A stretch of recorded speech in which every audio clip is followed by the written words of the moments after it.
Hello everyone, welcome to my channel learn flow. Friends, आपको तो पता ही होगा कि जो सीटेट का एग्ज़ाम कंडक्ट होने जा रहा है वो 8 फरवरी को कंडक्ट होने जा रहा है। तो आप में से जितने भी सीटेट के कैंडिडेट हैं उनके पास केवल 28 डेज़ ही बचे हुए हैं। मैं भी सीटेट पेपर 2 का एग्ज़ाम देने वाली हूँ और मेरा जो सब्जेक्ट है वो सोशल साइंस है।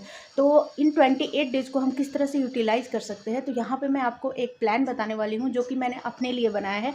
तो मैंने सोचा कि आपके साथ भी शेयर करते हैं।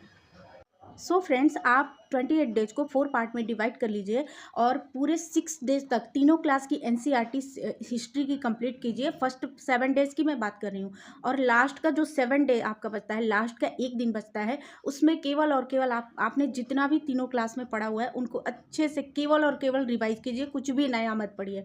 वैसे ही आप नेक्स्ट पार्ट जो कि 14 डेज से 8 डेज से आपका स्टार्ट होगा, तो उसमें आप ज्योग्राफी के तीनों क्लास को कंप्लीट कीजिए और लास्ट के डेज में इसी तरह हिस्ट्री की ही तरह इसको भी रिवाइज कीजिए। फिर सेम वही थर्ड पार्ट में आप पॉलिटी को कंप्लीट कीजिए। इस तरह से आपका 21 डेज में आपका कंप्लीट हो जाएगा और उसके बाद आप केवल और केवल रिवीजन कीजिए।